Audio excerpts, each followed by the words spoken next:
here's Brody Brazil. You know, from the outside looking in, it sure felt like the Arizona Coyotes had at least figured out a path. How to secure a site, how to build a home, and how to establish their future for generations to come in the valley. And all they had to do was basically pay for everything. It wouldn't be easy. It wouldn't be cheap. They'd have to win a land auction from the state of Arizona. They'd have to pay for a bunch of infrastructure, a bunch of other costs, but basically that was it. If they could supply the money, it didn't feel like there was anything in their way.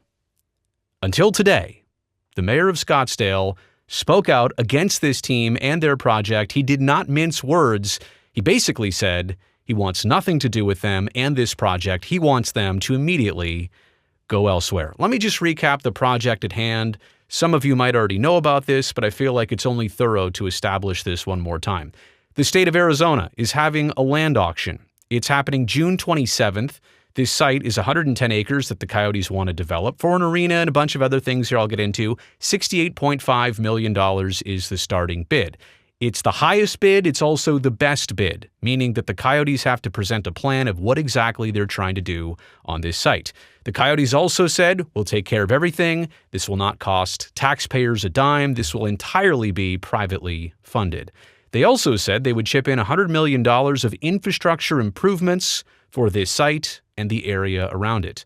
They want to build a 17,000-seat NHL arena, a concert venue, a plaza in between. They also want to do 1,900 luxury residential units and 400,000 square feet of commercial property. This is a big endeavor. It's done in phases. It's done over time. And oh yeah, the Coyotes as a team and as a business in Arizona, they're also saying with this, they have no plan B. Javier Soto, reporter for ABC Television in Phoenix, asked the question of Javier Gutierrez, Coyotes president, saying, I love the excitement, but is there a plan B? What if you aren't able to obtain the land? You know, like win that land auction. What if there's a different bidder? What if they just can't secure it? Gutierrez says, this is it. This is the plan, or else we are going to have to explore relocation of this organization. Soto follows up. If I understand correctly, this is the last hurrah. If this doesn't happen, essentially, you've got to start looking at other avenues of the Coyotes possibly leaving Arizona. Gutierrez responds, absolutely. And we think we've made that clear, very clear. And I think everyone should be aware of that this is it. The owner of the Coyotes is Alex Murillo. Chairman and governor is his official title. He said, quote, my family and I are committed to winning this land auction and building a transformative entertainment district that will not require taxpayer funding for the first time in Arizona history. We'll buy this land, we will build this development, and finish a project that will incur the cost of more than $100 million in infrastructure improvements with no burden placed on taxpayers. Okay. Enter Scottsdale Mayor Dave Ortega. Now, technically, this site, I believe, located in North Phoenix. So this is adjacent to the site, across the loop and across North Scottsdale Road. This is what Mayor Dave Ortega of Scottsdale is saying. This is his statement. Quote, last week, the Arizona Coyotes developer team rolled out the same fantasy renderings used in the Tempe mega arena and mixed-use site proposal, which was resoundingly defeated at the ballot box. That's true, almost about a year ago.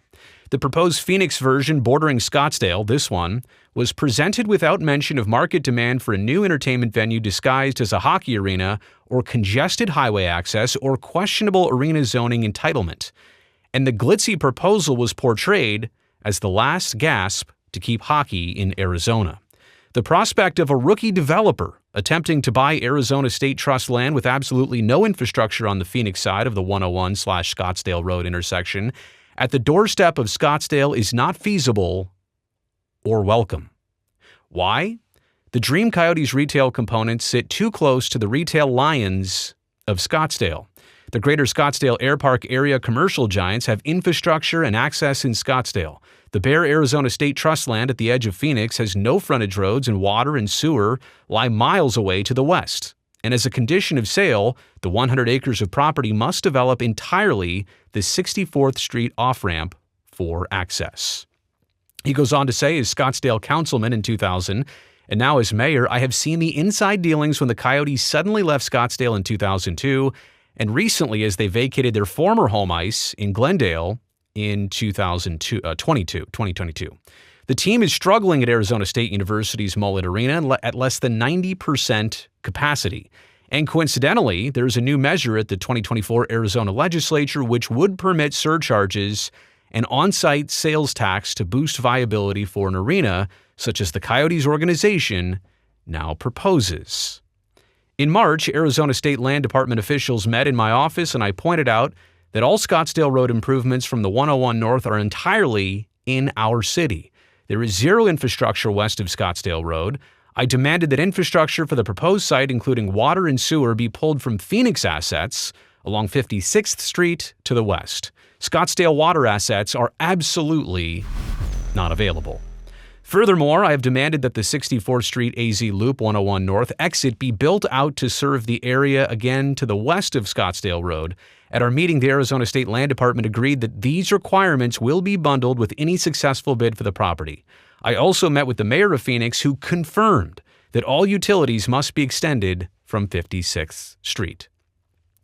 I admire the hockey sport, Arizona Coyotes community involvement, and phenomenal youth clubs at the Scottsdale Ice Den. But I, along with the City of Scottsdale staff, will continue to monitor any actions that occur and negative repercussions for Scottsdale. As it stands today, the fantasy hockey project must move west, away from Scottsdale. And we'll take a look at the visual renderings here just one more time to wet your whistle on what exactly this is supposed to look like. That was a lot from the mayor to go directly after the Coyotes, their history, the fact that this is a very ambitious project, the fact that Phoenix is also involved. And now you see Phoenix on the roof of that plaza area in between the arena and the concert venue, and it kind of all makes sense why the Coyotes would be touting this more as a Phoenix thing than a Scottsdale thing. I had said all along, Scottsdale is the spot. Scottsdale's where your fan base is. Scottsdale is where the money and entertainment are going these days. If you've been to the Valley lately, you obviously know this is a prime place to be. But the Scottsdale mayor, for one reason or another, or multiple reasons, has just decided that this project is not feasible, is not something they're interested in. And there's seemingly a lot of reasons. Like, you can't even pick one and say, well, it's just one thing that's an impasse here. There seem like multiple things that the Scottsdale mayor is really going after with this project. And again, from the outside looking in, if you know nothing about the politics or the region, you'd have to say, this is beautiful. And this is something that the Coyotes would flourish with. I think people who are around Scottsdale like the idea of this. Maybe it's the people and the politics involved that kind of set it back. But this is a lot going on, right? It's an arena. It's a practice facility. It's a concert venue. It's all that residential. It's all that retail. It's all that commercial office space. And sure, there probably would be some ingress and egress issues, traffic, parking like this. This is like its own neighborhood, to be honest with you. It's 110 acres, but that is so densely packed and populated that it brings a lot of challenges. Nothing insurmountable. Like they talk about the infrastructure, that's all possible, but nobody necessarily wants to give it up. Even if the Coyotes pay for it, nobody necessarily wants to be part of that. It seems like Scottsdale certainly doesn't want to be a part of that. But yeah, that last view right there from above, there's the Loop 101, there's North Scottsdale Road. It's attractive, it's appealing, but obviously it comes with a bunch of opposition. So here are my takeaways. The mayor went right after the Coyotes with words, a rookie developer, and mentioning their past history with Glendale and the opposition and saying that we don't have water resources for you. Why would Scottsdale be so against this? Like I said, it's not just one reason. I think it's a multitude of reasons. Protecting the assets of Scottsdale, trying to build a new neighborhood that would overshadow some of the other areas right across the Loop 101. And maybe the Coyotes' reputation. They'd be a partner in this project, essentially with Phoenix and technically with Scottsdale. But maybe there's a desire to stay away from any type of business relationships from the Scottsdale side of it. Does Scottsdale, though, even have control over any of this? Certainly their utilities and how that branches out. They're saying, nope, we don't have water or sewer for you. Don't connect to us, basically. But does Scottsdale really have a say in the Arizona State Land Trust? Do they really have a say with what the city of Phoenix does? Obviously, there's been connections between the two mayors. Scottsdale can say whatever they want here, but does it actually make a tangible difference? And we haven't even really talked about, for the hockey team, the future of the NHL in the Valley. I mean, this is how it goes. A team pressures a region, says this is our last chance, our last shot, we're moving if not. And Salt Lake City is out there. I hate the timing of me even saying that. I really do. But that complicates the matter consciously and subconsciously for everybody right now. The fact that they would whisk the Desert Dogs away in a second if they could. And I'm not putting pressure on Arizona politicians or the city of Scottsdale or anybody else here, but this is an interesting take by the city of Scottsdale. It's a very strong take, too, by the city of Scottsdale, so it comes with some meaning, certainly, but I'm just saying, beyond all that, for the actual fans of hockey, the fans of the NHL in the Phoenix greater area, what does this mean for you and your team? Caught in the middle of all this, if this really is the last chance, and now the land purchase, like, can Scottsdale block the land auction? What if they win the auction and then Scottsdale says, well, we're not working with you at all. You're on your own and you have to do this our way too. It sets up a very messy immediate future here. The mayor of Scottsdale, the Arizona Coyotes, the city of Phoenix. Wow. This is getting dicey and it's happening quick. I guess the good news is there are some dates on the table, like June 27th. The land auction's going to go one way or another.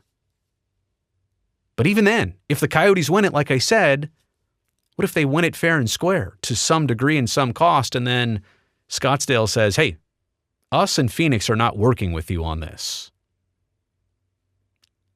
Yikes. This mess needs to be cleared up ASAP. And I've said all along, I'll say it one more time, just in case there's not clarity here or I wasn't clear on my position before, you haven't watched any of my other videos. I hope the Arizona Coyotes stay in the Valley. No question. How and where, that's not for me to say. I'm not a resident. I have preferred a site just like this. But now seeing what the mayor is saying, feels like that's going to be a difficult go. You made it here to the end of the video. Thumbs up on that. That'll greatly help me and the channel down below if you do that. And also, if you've never seen me or this channel before, that's great. I'm glad you found me, but do me one quick favor. Also go down there below, hit that subscribe button so I can definitely see you back here next time.